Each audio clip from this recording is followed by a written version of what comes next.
Marathi hotspot हो मंडळी हो, हॉटस्पॉट इथंच आहे बर का. तर मग चला चॅनलला सबस्क्राईब करा आणि घंटी नक्की वाजवा.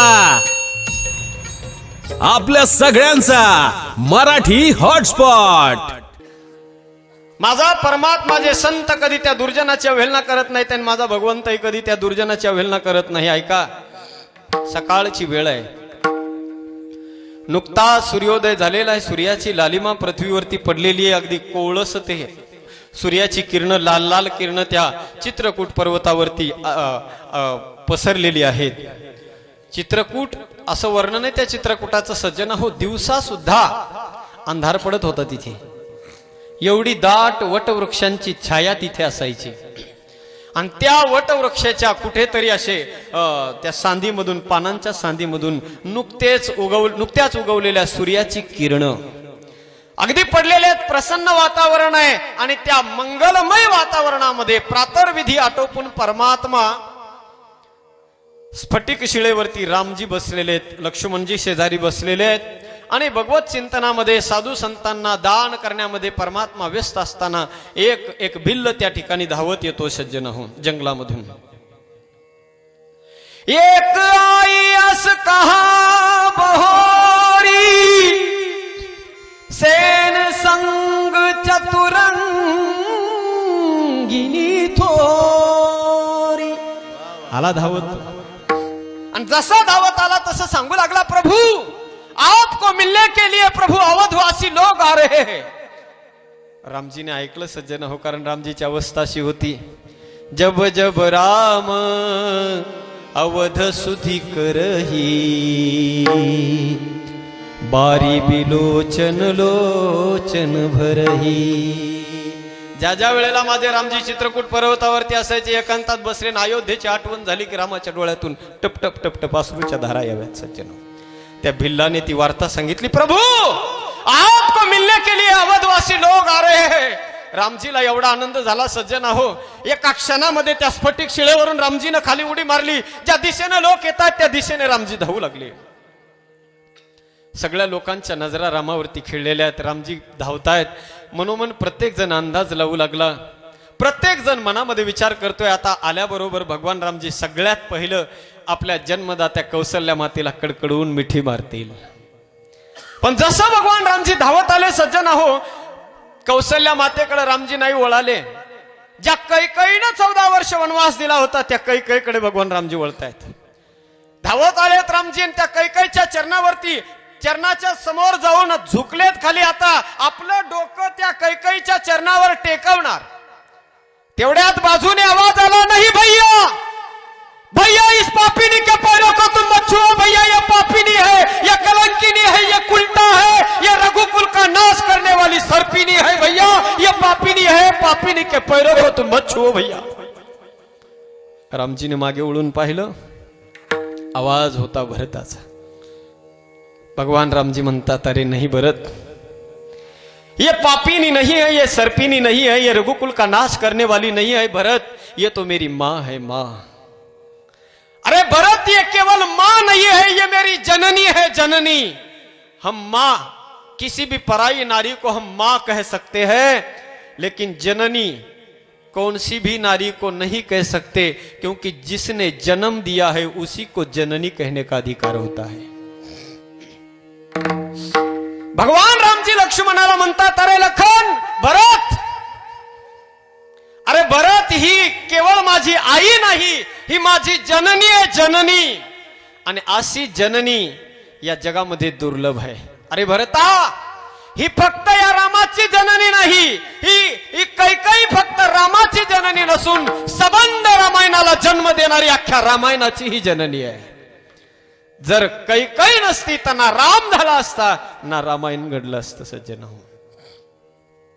अशी जननी या जगामध्ये, या संसारामध्ये दुर्लभ आहे. रामजी म्हणतात त्या भरताला, सुनो जननी सोई सुत बड़ भागी, जो पितु मातु चरण अनुरागी.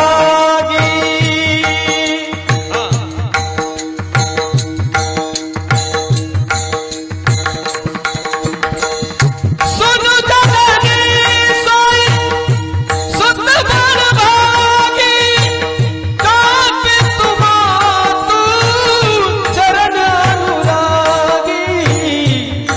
सुन जननी सोई सुत बड़ भागी जो पितु चरण अनुरागी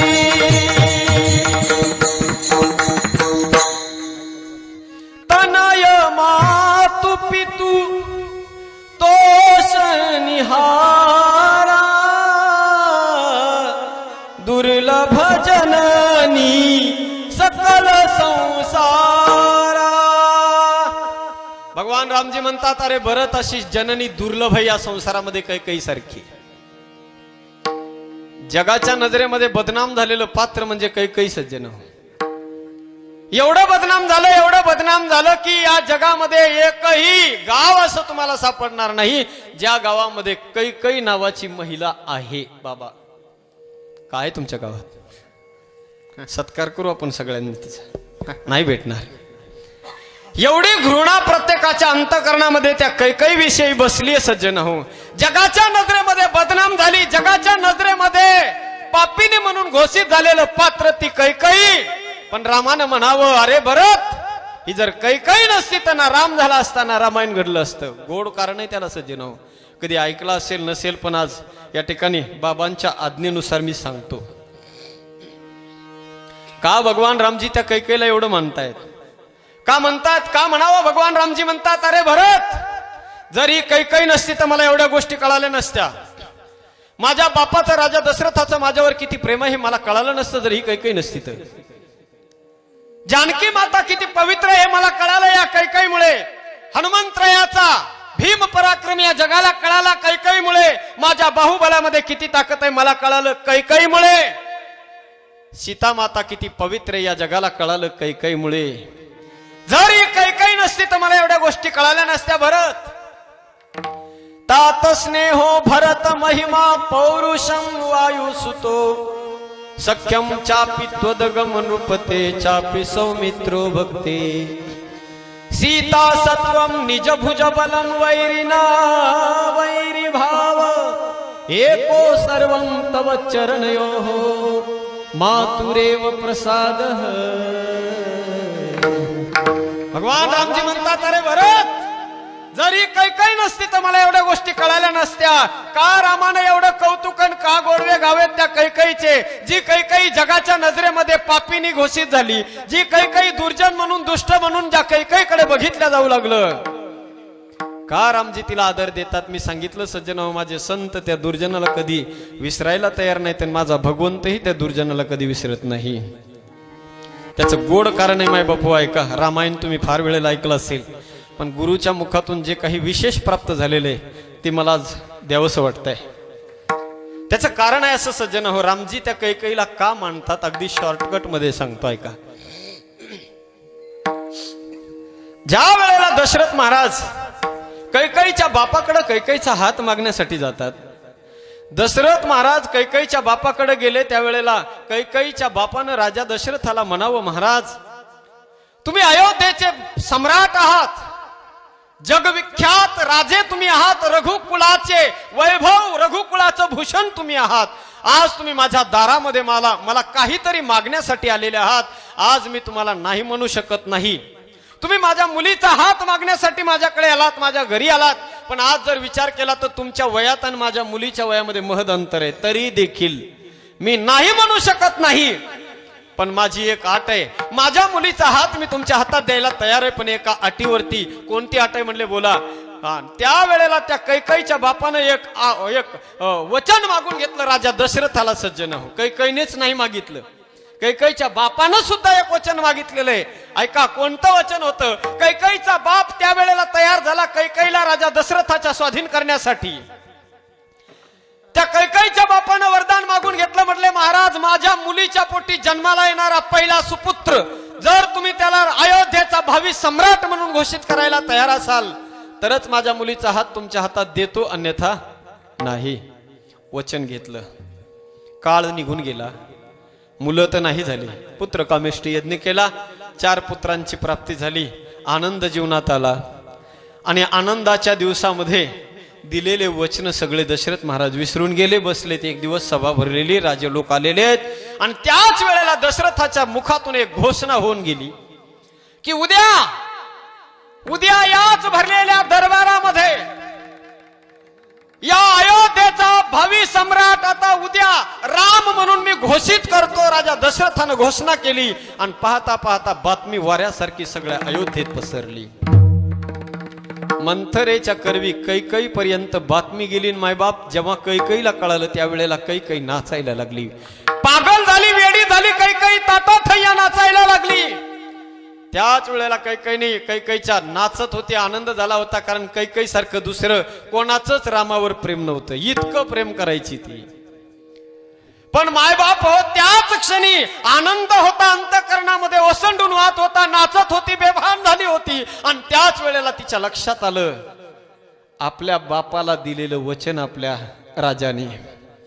आणि वचन लक्षात आल्याबरोबर ती कैकई एका क्षणात नर्वस झाली, स्तब्ध झाली, खाली बसली. आणि काय विचार करावा कळेना सज्जन, कारण मुखातून तो शब्द निघलाय राजा दशरथाच्या. कारण रघुकुळ आहे ते सज्जन हो, तुमच्या आमच्या सारखं नाही. कैकईला माहिती होतं आता राजा दशरथाच्या मुखातून रामाला उद्या राजा करायचं ही घोषणा तर झालीये. पण वचन दिलेलं होतं माझ्या पोटी जन्माला येणाऱ्या पुत्राला राजा करणार म्हणून. म्हणजे त्या पहिल्या वचनाप्रमाणे राजा कोण व्हायला पाहिजे होतं बाबा? भरत. कैकईचा पुत्र भरत, त्याला राजा करायचं म्हणून घोषणा व्हायला पाहिजे होती. पण घोषणा झाली रामाच्या नावाची. आता मात्र पेच निर्माण झाला, काय करावं कळेना. एका क्षणार्धामध्ये त्या कैकईने निर्णय केला सज्जन हो, आता याला एकच पर्याय आहे, कुठेतरी कोणाचं तरी बलिदान, एवढाच पर्याय आहे. म्हणून सज्जन हो रामायण, पण तरी आज रामायण आपल्याला शिकवतं जीवन जगण्यासाठी सज्जन हो. हमें निज धर्म पर चलना सिखाती रोज रामायण. हमें संसार सागर से उतर कर पार जाना है. पराया दर्द अपनाना सिखाती रोज रामायण. हमें निज धर्म पर चलना सिखाती रोज रामायण. आजही ते रामायण आदर्श आपल्या जीवनात याचसाठी सज्जन हो, कारण रामायणामध्ये एक एक असं पात्र दिसतं, त्या रामायणामध्ये होड लागलेली आहे. स्पर्धा आहेत, समर्पणाच्या, त्यागाच्या स्पर्धा आपल्याला बघायला मिळतात. एका क्षणात कैकईने निर्णय केला राजाचं वचनही खरं झालं पाहिजे. कारण रघुकुळाला कधी कशामुळे मांडल्या जातात? रघुकुळ म्हणजे तुमच्या आमच्या सारख्या सामान्य लोकांचं कुळ सज्जन हो. पण त्याला एवढं वेटेज का प्राप्त झालं, एवढी किंमत त्या रघुकुळाला का प्राप्त झाली?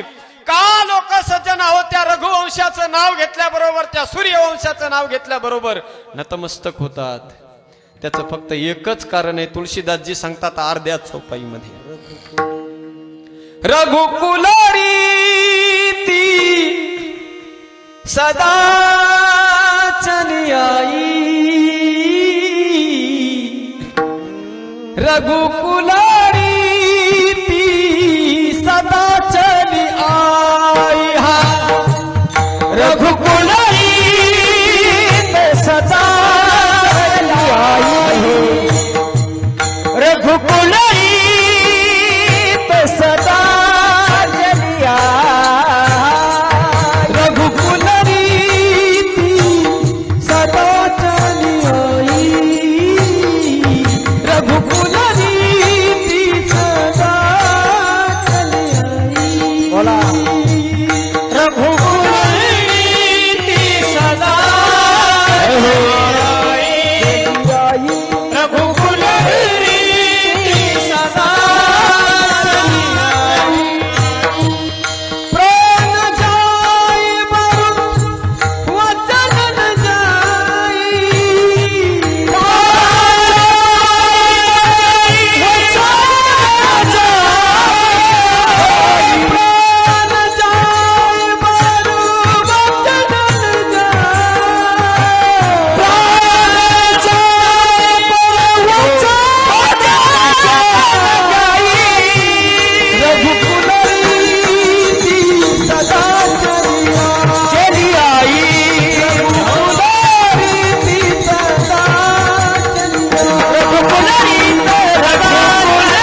रघुकुल रीती सदा चली आई, प्राण जाई बरू वचन न जाई. प्राण गेला तरी चालेल सज्जन हो, पण दिलेला शब्द मागे घ्यायचा नाही. अशी उज्ज्वल परंपरा ज्या कुळाची होती ते कुळ आहे सज्जन हो, रघुकुल.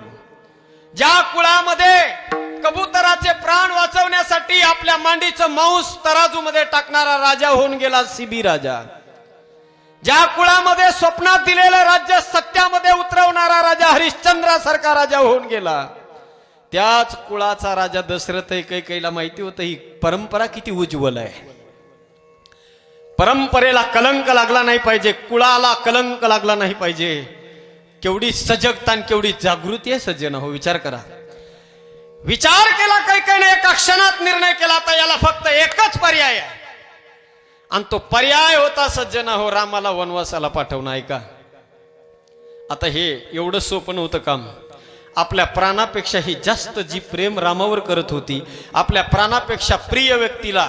अरे लोक म्हणतात राजा दशरथ फार महान आहे, राजा दशरथ फार महान आहे, कारण राजा दशरथाने रामाच्या वियोगाने प्राण त्याग केला.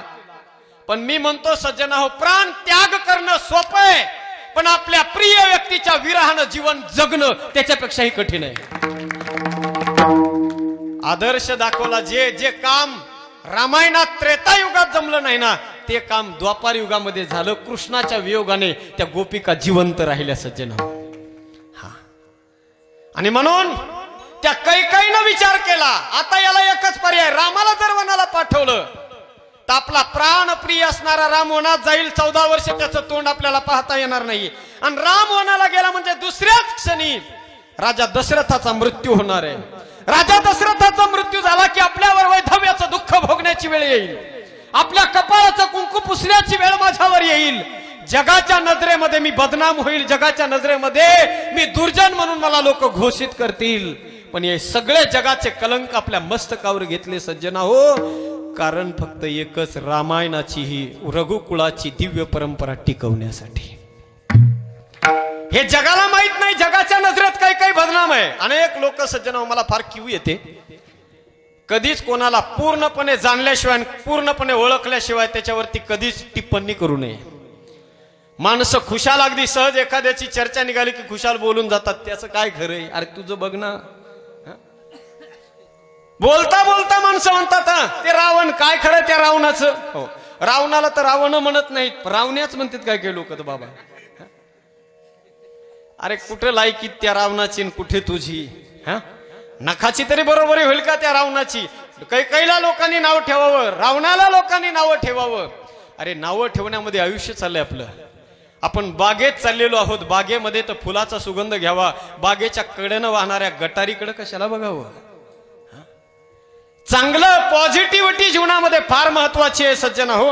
असो, कैकेयीला लोकांनी बदनाम केलं, कैकेयी ही जगाच्या नजरेमध्ये हो दुर्जन म्हणून घोषित झाली. पण माझे रामजी मात्र त्या कैकेयीला विसरत नाहीत.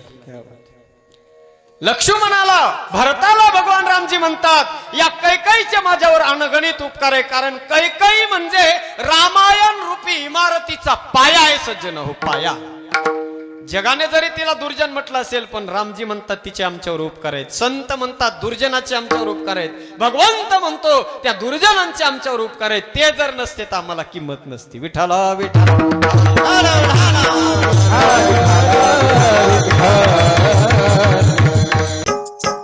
मराठी हॉटस्पॉट. हो मंडळी हो, हॉटस्पॉट इथंच आहे बर का. तर मग चला चॅनलला सबस्क्राईब करा आणि घंटी नक्की वाजवा. आपल्या सगळ्यांचा मराठी हॉटस्पॉट.